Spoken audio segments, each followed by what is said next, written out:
हम लोगों को समझ में नहीं आ रहा है। पाकिस्तान की आईएसआई एंट्री मार चुकी है बांग्लादेश में। कहां पे? बांग्लादेश। और बांग्लादेश से सटे पश्चिम बंगाल के जितने जिले हैं उसमें आईएसआई ने अपने स्लीपर सेल को भेज के दंगे फसाद करना चालू कर दिया है। और अभी हम लोग राजनीति कर रहे हैं कि ये पार्टी वो पार्टी, ये पार्टी वो पार्टी, ऐसे कर रहे हैं। इसमें बांग्लादेश में आईएसआई का हाथ है, पानी सर से ऊपर जा चुका है।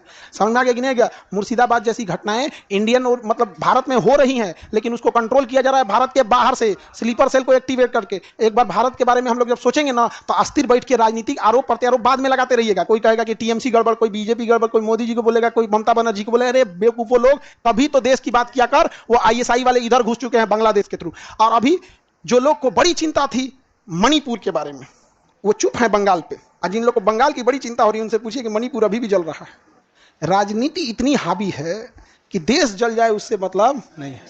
देश देखो, आईएसआई वाले यहां से घुस गए। तो पाकिस्तान हम लोग को चारों ओर से क्या करना चाह रहा है? टॉर्चर कर रहा है। पाकिस्तान कहता है कि रुको हम तुमको बर्बाद करेंगे, तो पाकिस्तान कहता है कि हम कश्मीर को तो डायरेक्ट चौपट कर दिए। और ये अफीम उत्पादन कहता है कि भाई हमारा अफीम बेचेंगे कहां? तो पंजाब में ले आके बेच दिया। उड़ता पंजाब एक मूवी है। आज पंजाब अफीम के नशे में तबाह हो गया है, तबाह। अफसोस लगता है पंजाब को देखकर कि आज पंजाब के युवाओं में अफीम का लत इतना बुरा लग गया है कि मतलब देखिए, जब नशा, लत, ड्रग्स, शराब महिलाओं तक पहुंचने लगे तो ये बताता है कि एक्सट्रीम लेवल जा रहा है। और इसने पंजाब को सक्सेसफुली डिस्ट्रॉय करने में, नशा की लत लगाने में कामयाब हो गया।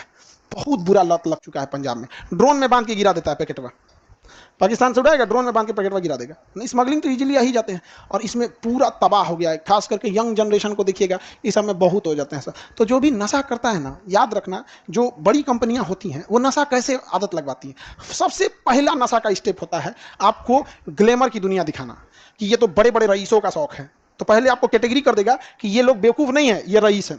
उसके बाद इसे सबसे पहले दिखाएगा आपको कि किसी खुशहाली के टाइम पे आपको नशा करना चाहिए। अरे यार, बर्थडे है, त्यौहार है, मैच जीत गया है इंडिया, किसी का शादी ब्याह है, तो तुम ये नशा क्यों? तो सबसे पहले आपको शौकिया दिखलाएगा। जब आपको शौकिया लत लग गया ना, तो उसने अपनी पहली स्टेप जीत गया। अब शौकिया लत लगने के बाद अब आप कभी कभी हफ्ते हफ्ते वाले आ जाएंगे, तब आप होने लगेंगे। एक बार शौकिया है, उसके बाद आपको अब आदत लग जाएगी। शौक के बाद आदत लग जाएगी, आदत के बाद वो मजबूरी हो जाएगी, एडिक्टेड हो जाएंगे। अब नहीं मिलेगा तो परेशान हो जाएंगे। और उस एडिक्टेड होने के बाद डिपेंडेंट हो जाएंगे कि अब आपको वही चाहिए ही चाहिए, शराब, ड्रग्स, नहीं मिलेगा तब पागल हो जाएंगे। तो ये याद रखना, आपका जो पहला स्टेप है शौक वाला, उसको वहीं रोकिएगा। समझ में आ गया? कोई दोस्त अगर बोल दिया कि दोस्ती के लिए पी लो, उस समय तुम किसी भी करके बच जाना या कुछ कर देना, लेकिन कसम खा लेना ये तुम्हारा दोस्त तो हरगिज नहीं हो सकता है, कभी नहीं हो सकता है। समझ में आ गया कि नहीं आ गया? दोस्ती के लिए उसे छुड़वा के दिखा लो, या दोस्ती के लिए नाली का पानी पी के दिखा दो। नाली का पानी और शराब में, नाली का पानी आपको कम नुकसान पहुंचाएगा, शराब एक बार लत लग जाएगा जिंदगी तबाह कर देगा। तो जो दोस्त ऐसा बोलता है, सुन लेना, हट जाना, लेकिन दिमाग में एक जगह लिख देना, ये दोस्त मेरा हो नहीं सकता है, ऐसा दोस्त की जरूरत नहीं है।